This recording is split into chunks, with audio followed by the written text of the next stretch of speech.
Baik teman-teman, sebelum kita mulai acara ini, kami mau menginformasikan kepada teman-teman yang hadir untuk sebisa mungkin membuka on kamera. Jika yang tidak bisa, tidak apa-apa. Lalu nanti di pertengahan acara atau di akhir acara akan kita kirimkan link untuk absensi kehadiran seminar. Baik, Assalamualaikum warahmatullahi wabarakatuh. Selamat siang dan salam sejahtera untuk kita semua. Pertama-tama kita ucapkan puja dan puji syukur kita ucapkan kepada Allah Subhanahu wa taala. Dengan rahmatnya, kita masih bisa berkumpul seperti saat ini, walaupun masih dalam keadaan online. Yang terhormat, perwakilan Yayasan Via English Study Center, dan kami hormati teman-teman semua yang mengikuti acara ini. Baik, sebelum mulai acara ini, saya ingin menjelaskan peran atau job desk dari setiap kelompok. Oke, dari pertama itu kelompok pertama, ya pembacanya yang akan dibacakan oleh Sari Asura, lalu ada co-host yaitu Novianti, lalu ada penyusun acara yaitu Muhammad Rafi Zidan. Dengan tema atau judul yang mereka gunakan yaitu adaptasi kewirausahaan untuk remaja di masa pandemi COVID-19. Lalu ada pembaca kedua yaitu dari kelompok 2 yang dibacakan oleh Andre Putra Mardika. Lalu ada sebagai admin Zoom yaitu Farhan Sani, dan William Beckham Sultanik sebagai MC yaitu saya sendiri. Oke, selamat datang teman-teman di acara seminar ini dengan tema Recovery Bisnis di Era COVID-19. Pada Senin 22 November 2021, seminar ini diadakan dikarenakan salah satu syarat untuk kelulusan ke jenjang berikutnya. Lalu tanpa menunggu lama lagi, kita langsung saja pembicara pertama, Sari Asura, saya persilakan.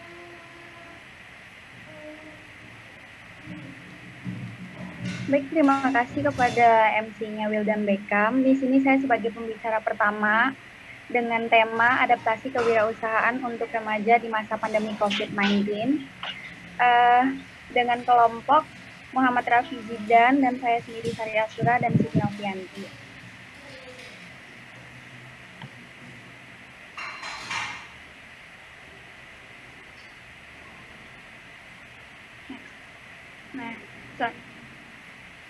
Next saja, udah. Nah, selanjutnya ada apa sih dengan COVID-19 sehingga banyak orang takut keluar rumah, khawatir dengan masalah keuangan, pertemuan antara orang pun menjadi terbatas, banyak karyawan dirumahkan atau di PHK, dan perilaku masyarakat berubah dari biasanya.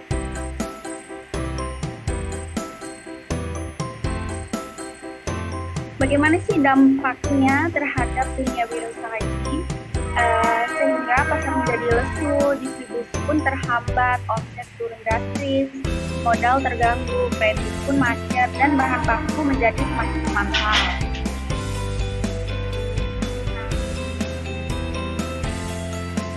Pertama, apakah kita harus menutup usaha kita atau mengurangi produksi dan karyawan, bertahan agar usaha bisa tetap jalan dan karyawan bisa tetap bekerja, ataukah diversifikasi produk untuk bisa bertahan, mengganti usaha, atau memilih menutup usaha, kemudian bekerja di tempat lain. Apa yang harus kita lakukan untuk bertahan di masa pandemi COVID-19 ini? Yang pertama, membangun kekuatan tim.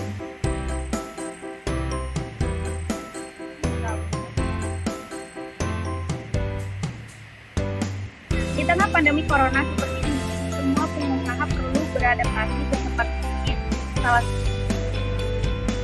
cara dengan membangun kekuatan tim menjadi lebih solid. Tim yang solid, maka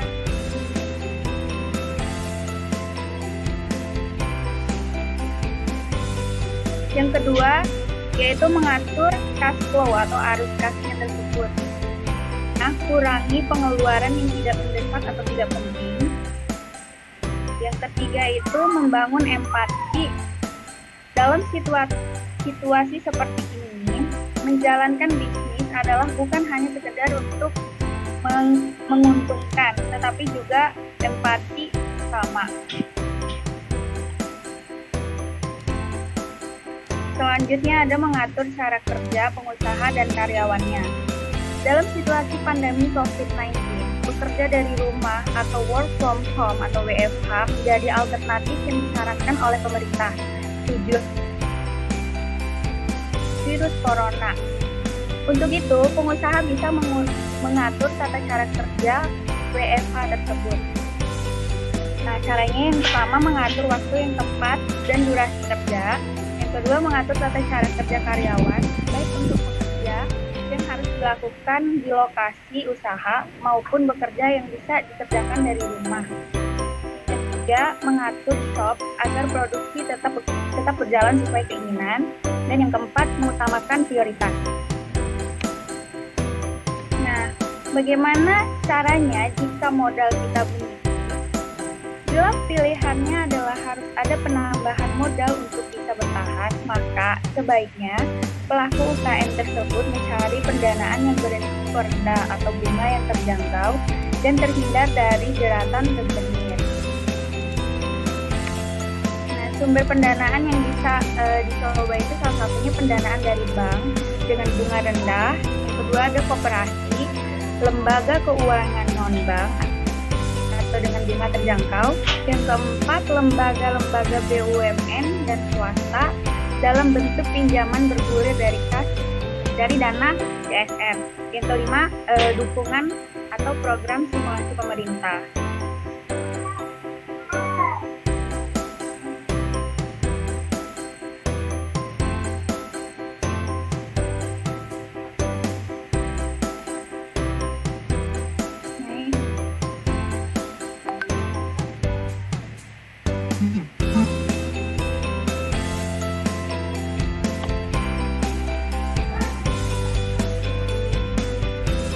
Kemudian ada strategi marketing baru. Yang pertama, menjaga hubungan dengan konsumen. Yang kedua, memanfaatkan seluruh sumber daya termasuk komunitas. Yang ketiga, pastikan bisnis Anda bisa dilihat melalui online seperti media sosial dan lainnya, atau di toko online GoFood, GoMart, dan lain-lain. Yang keempat itu sesering mungkin menawarkan produk yang dibutuhkan dengan harga terjangkau.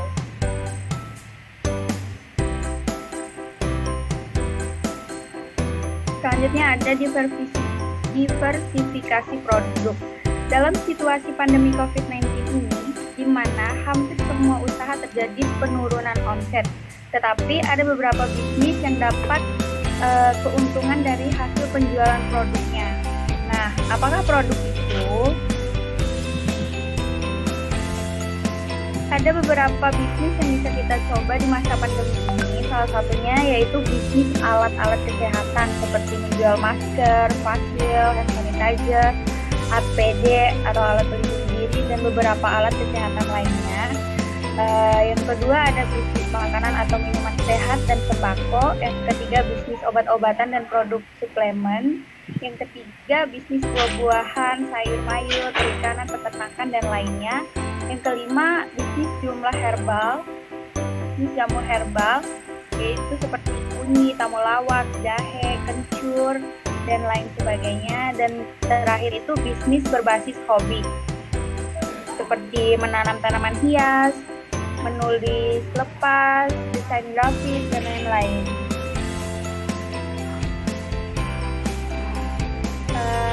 Selanjutnya ada rencana dan kerjakan. Actionnya, sebaik apapun ide bisnis atau rencana bisnis yang kita miliki, jika tidak dijalankan atau dikerjakan, maka tidak akan pernah menjadi usaha, apalagi kita menjadi sukses. Maka mulailah menjalankan usaha yang sudah direncanakan dengan penuh keyakinan dan ketekunan. Menjalankan satu usaha hingga mencapai sukses, membentuk perjuangan dan perjalanan yang cukup panjang serta kerja keras. Demikian dari pembicara satu, saya kembalikan ke hostnya.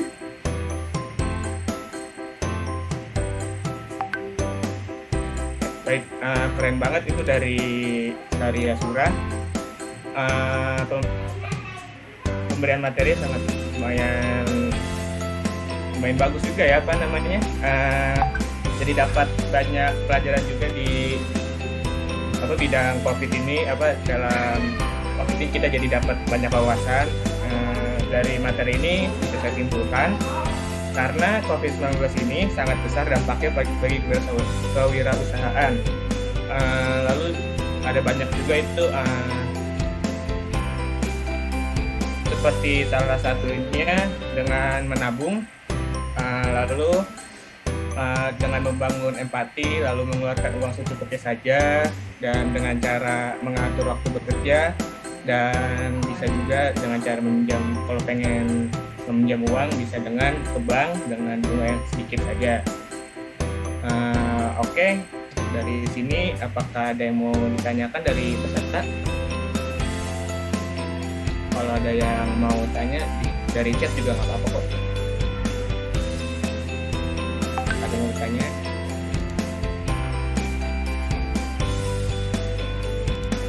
Ayo.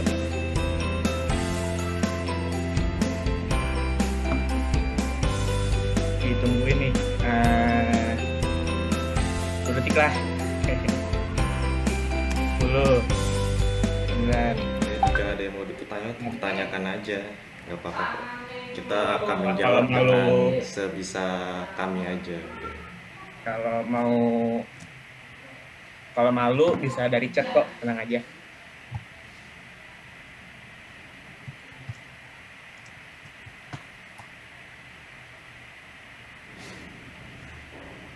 Karena nggak ada yang jawab, nggak ada pertanyaan, mungkin kita bisa langsung ke acara selanjutnya, yaitu pembicara kedua yang akan dibawakan oleh Andre Saputra Mahardika dengan judul Sosialisasi Pembuatan Website dengan Google Site pada Yayasan Via English Study Center. Pada Saudara Andre, kami persilahkan.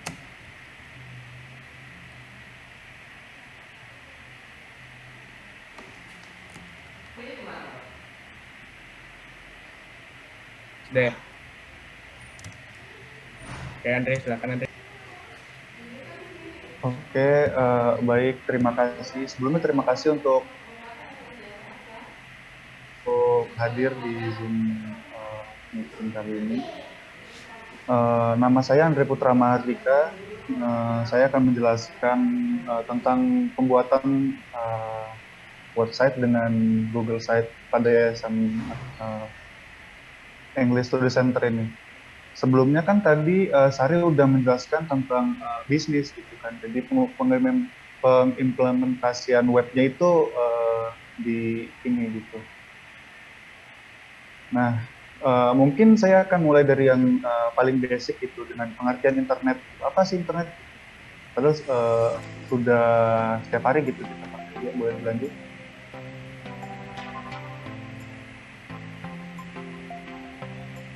Nah, pengertian web ini secara singkatnya adalah suatu jaringan yang fungsinya itu untuk menggabungkan antara dua media elektronik atau gadget. Nah, jaringan tersebut tuh akan menyampaikan beberapa informasi yang dikirim melalui transmisi sinyal dengan frekuensi yang telah ditentukan.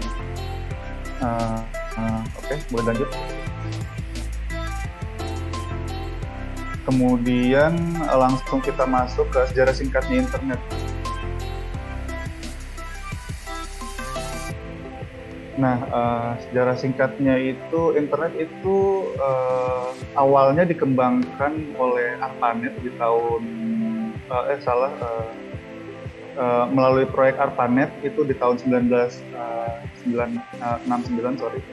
yang dipelopori oleh Defense Advanced Research Project Agency atau DARPA yang DARPA.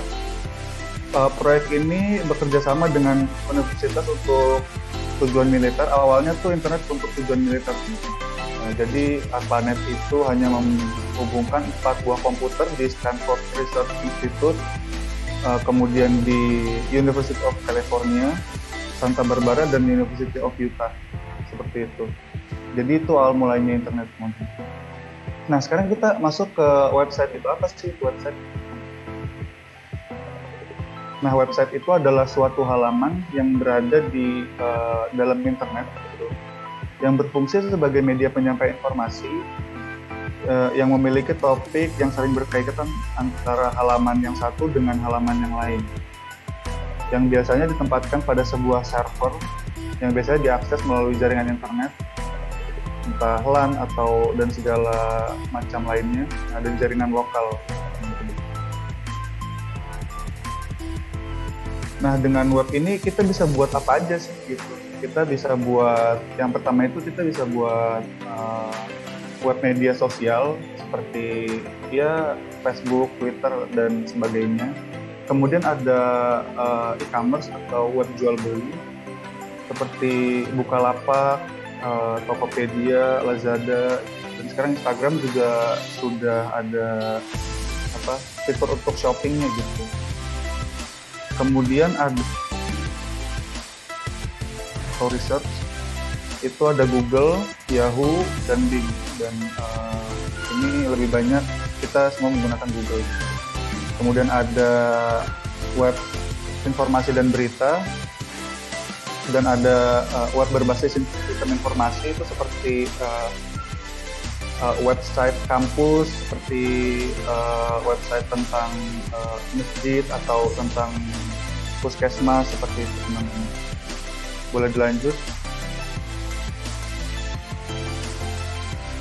Nah, kemudian ini adalah bahasa pemrograman yang sering digunakan untuk pembuatan website. Ada bahasa C, ada C++, ada HTML dengan CSS, lalu ada Java, ada Python, dan sebagainya. Boleh dilanjut. Nah, ini unsur-unsur penting dalam pembuatan website, teman-teman. Jadi ada 3 poin penting, yaitu domain, hosting, dan bahasa pemrograman. Domain itu adalah satu nama unik gitu, yang berfungsi untuk mengidentifikasi nama server komputer. Nama domain ini tuh untuk mempermudah akses ke suatu alamat itu daripada menggunakan deretan angka yang rumit, yang dikenal dengan alamat IP atau yang biasa depannya tuh HTTP sekian gitu. Nah itu tuh untuk membangun suatu website yang diperlukan nama domain dan web hosting ini agar nama domain dapat digunakan dan diakses di dunia internet. Nah, nama domain sendiri itu mempunyai ragam jenis dan penggunaannya tergantung dengan tujuan, lokasi negara, terus lokasi benua juga itu berbeda-beda. Nah, kemudian yang kedua hosting. Hosting ini adalah sebuah layanan online yang digunakan untuk mengelola situs dari aplikasi atau web oleh pengguna dan ditampilkan melalui via internet. File website yang tersimpan dalam hosting berupa gambar, skrip, video, email, dan lain sebagainya. Yang ketiga, bahasa pemrograman yang tadi sudah dijelaskan itu ada C, ada bahasa C, ada C++, kemudian ada PHP dan sebagainya. Boleh dilanjut. Nah, ini membuat web alternatif tanpa coding. Nah ini ada beberapa cara gitu untuk membuat website tanpa memerlukan bahasa pemrograman gitu. Seperti dari Google Site atau blog atau yang kemarin tugas itu seperti Odoo gitu, untuk bisnis gitu. Kemudian ada yang lainnya Google Site, karena kan kita sekarang ini membahasnya Google Site. Nah, Google Site itu adalah sebuah platform untuk membuat situs website yang digunakan untuk keperluan pribadi ataupun kelompok, baik untuk keperluan personal ataupun korporat. Nah, Google Site ini merupakan cara termudah dalam membuat informasi yang bisa diakses oleh orang yang membutuhkan informasi secara cepat dan orang-orang dapat bekerja sama dalam situs ini untuk menambahkan berkas file, lampiran, serta informasi dari aplikasi yang dibutuhkan. Oke, kita lanjut. Nah, kenapa sih Google Sites itu? Kenapa kita harus menggunakan Google Sites? Pertama, Google Sites itu gratis, hosting dan domainnya. Yang kedua itu penggunaannya mudah. Yang ketiga itu situs tersimpan aman di server Google. Yang keempat, peringkat website yang bagus di pencarian Google gitu, karena Google itu kan termasuk situs mesin pencarian yang sangat banyak digunakan oleh orang-orang. Yang kelima, tidak mendukung script yang dapat mengamankan dari script yang berbahaya. Jadi ini tuh bisa dibilang sangat aman lah gitu dari Google Sites ini. Oke, boleh dilanjut. Ya, sebelumnya saya Farhan Sani selaku host dari Zoom ini akan melanjutkan pembahasan dari saudara Andre, yaitu ada tutorial membuat website. Ya, di sini yang saya maksud tutorial membuat website adalah tutorial untuk membuat website di sites google.com. Bisa kita lihat di sini. Untuk membuat website sederhana saja, ya, nggak terlalu ribet, yang nggak membutuhkan coding segala macam. Ada lewat sites.google.com. Nah, setelah halaman Google Sites dibuka, klik menu plus atau membuat halaman baru untuk site seperti gambar di bawah ini. Nah, di sini bisa kita lihat ada site yang template-nya yang sudah jadi, ada portfolio, ada site book, ada event, help center. Ini adalah contoh-contoh template yang sudah jadi, ya. Namun di sini kita akan membuat dari awal prosesnya. Ya, ini merupakan tampilan awal dari Google Sites saat kita membuat site baru yang kita buat. Yaitu di sini ada menu insert, text, dan tema. Di sini kita bisa masukkan kata judulnya, judul untuk websitenya apa, atau gambar, atau bisa kita tempelkan link di website ini. Cukup sederhana, namun lumayan berguna. Nah, di sini bisa kita lihat ini adalah untuk memasukkan judul halaman web. Ya, di sini kita lihat kami toko. Pas kita enter, nah di sini judulnya yaitu ada kami toko. Nah, ini bisa kita tambahkan logo untuk website tersebut. Setelah klik add logo, maka kita bisa upload dari komputer kita logo yang kita inginkan.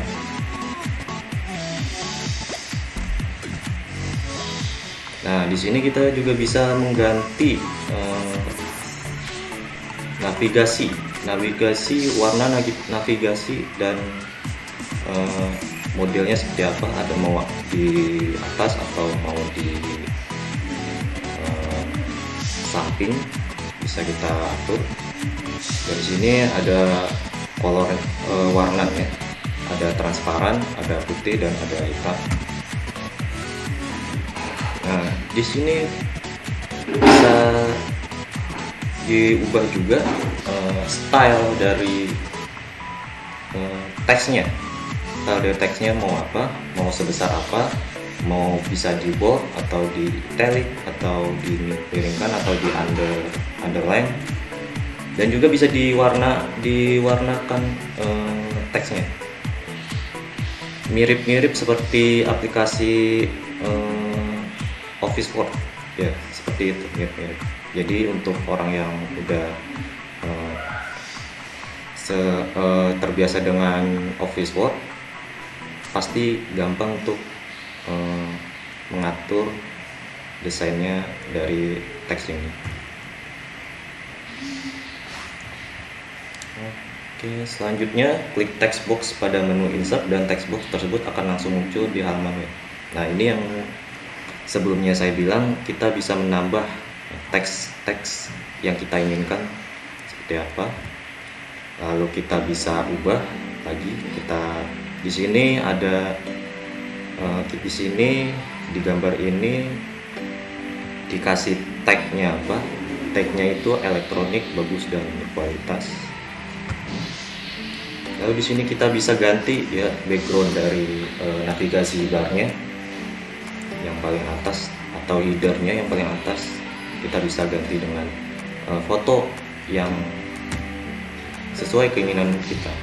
Nah, di sini adalah galeri yang tidak perlu untuk upload foto dari komputer kita, bisa langsung diambil dari Google-nya sendiri. Google sudah menyediakan background yang khusus untuk website ini. Bisa dipilih mau yang mana.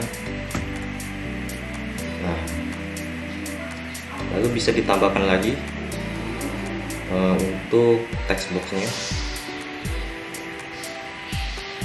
Kalau di sini kan namanya elektronik, berarti handphone itu termasuk elektronik, maka bisa ditambahkan. Nah, di sini ada tampilan website ya, yang udah hampir jadi.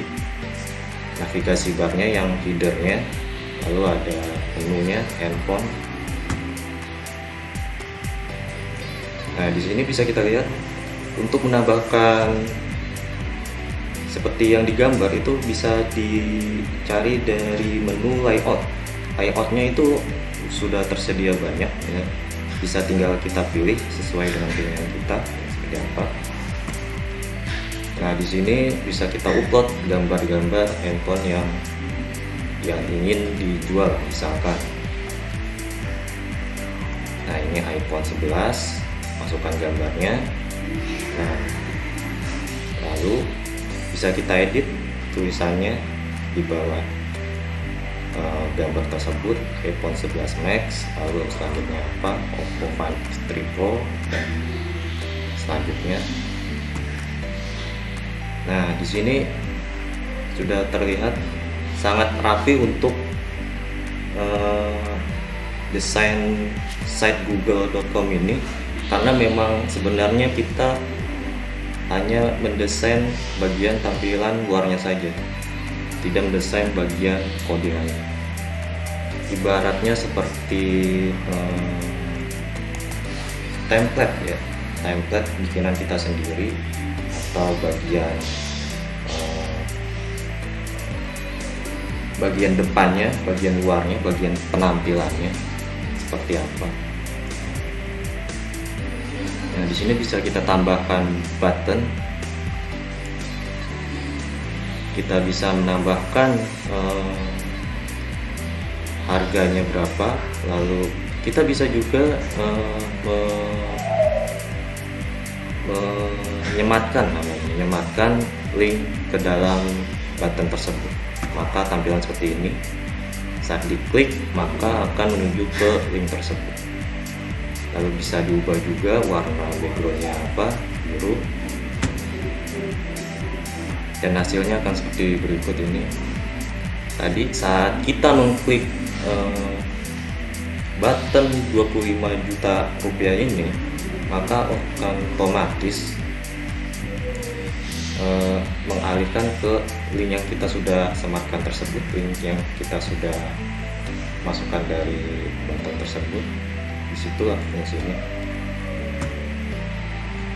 Nah, selanjutnya mengulangi cara-cara yang sebelumnya, yaitu menyematkan setiap dari produk-produk yang kita keluarkan.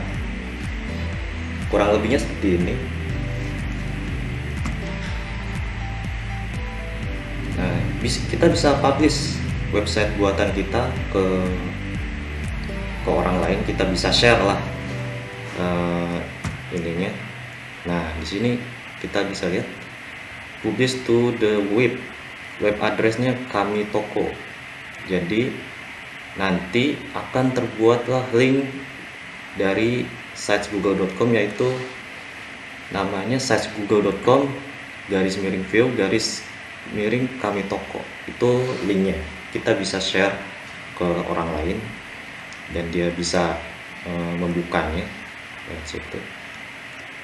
Nah, kita lihat di custom domain, make it easier for people to visit your site with custom domain such as www.yourdomain.com. Nah, ini untuk membeli domain, untuk custom domainnya, untuk who can view my site, itu artinya siapa yang bisa melihat website saya.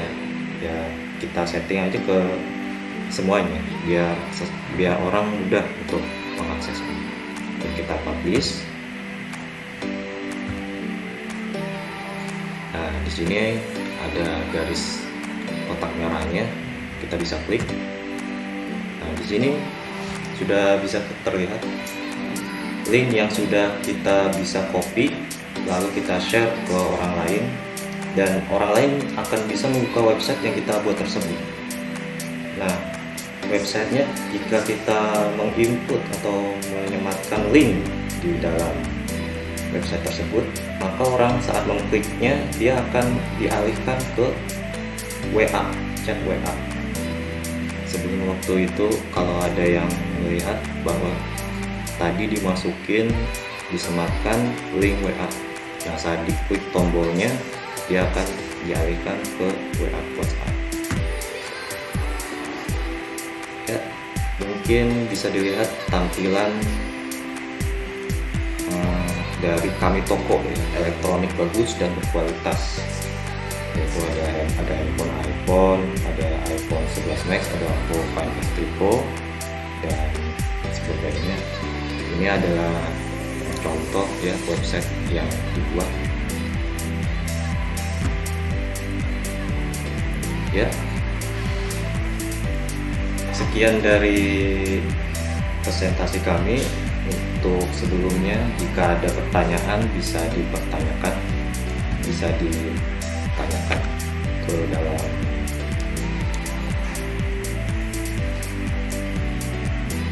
dalam chat juga nggak apa-apa, boleh. Nanti akan dijawab oleh saudara Wildan dan dibantu oleh saudara Andre. Baik, terima kasih Farhan. Penyampaian materinya keren ya. Di situ bisa kita simpulkan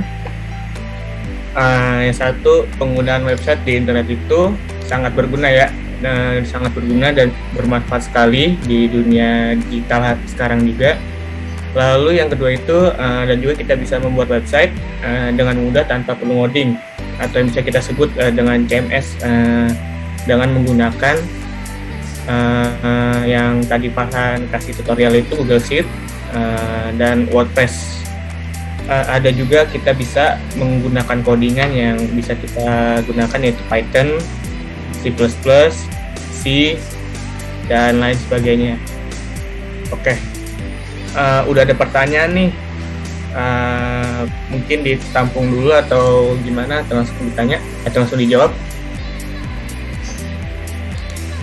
Oke, mungkin bisa ditampung dulu, mungkin ada yang ingin bertanya lagi, agar bisa kita jawab sekaligus.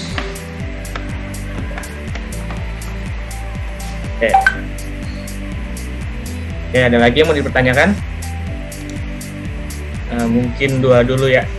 Oke, pertanyaan pertama, apakah ada platform lain dari selain Google Sheet untuk menghosting website?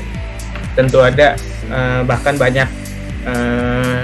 Salah satunya itu ada Hostinger, Dewa Web. Dewa Web itu biasanya website yang paling murah, hostingan yang paling murah di yang lain, cuman ya fiturnya agak terbatas gitu ya. Terus ada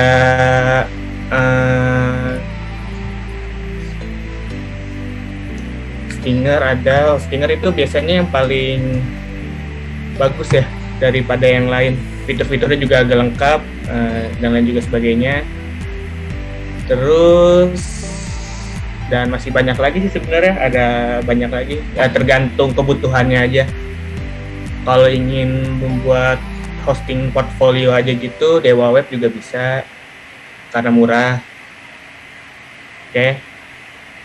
Terus pertanyaan kedua, untuk bahasa pemrograman yang paling umum digunakan biasanya apa dan kelebihannya apa? Mohon dijelaskan itu saja. Terima kasih. Oke, mungkin Saudara Andre bisa bantu jawab.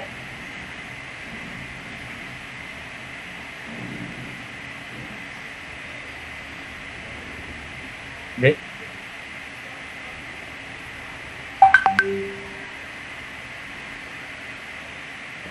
Oke. Ya, dan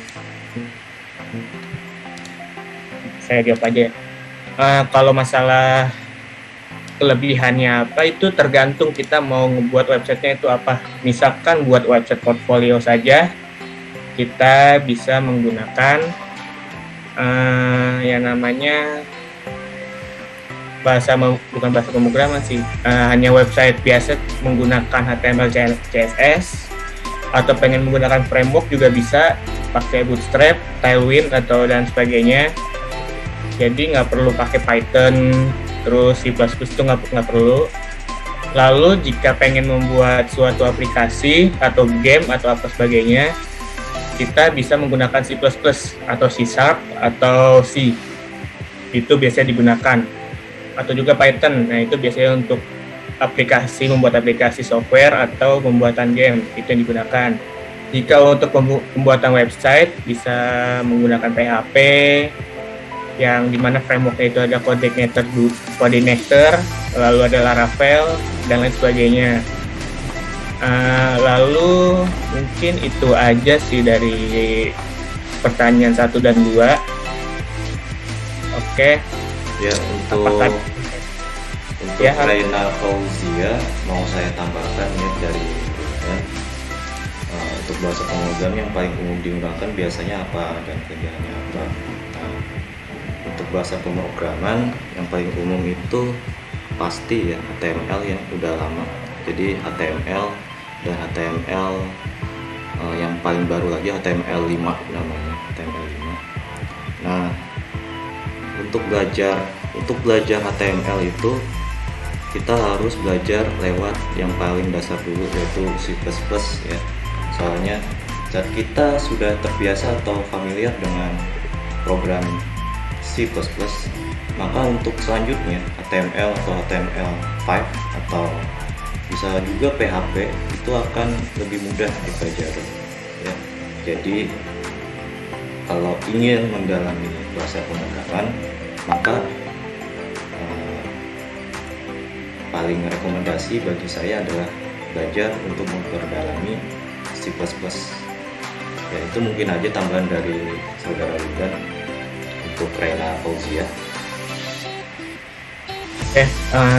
Karena nggak ada yang dipertanyakan lagi, karena juga sudah di ujung acara,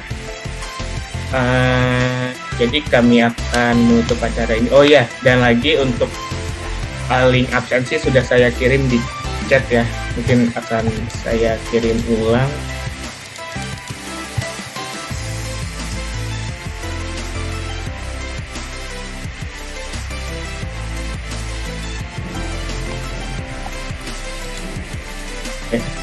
Saya kirim ya di tampilan chat. Jadi untuk para peserta ya bisa diisi dulu, lalu kurang lebihnya mohon maaf dari kita. Assalamualaikum warahmatullahi wabarakatuh dan selamat siang. Untuk peserta seminar boleh untuk keluar dari Zoom ini. Semoga dapat ilmunya. Sekian, terima kasih. Ya, terima kasih semuanya ya yang udah datang.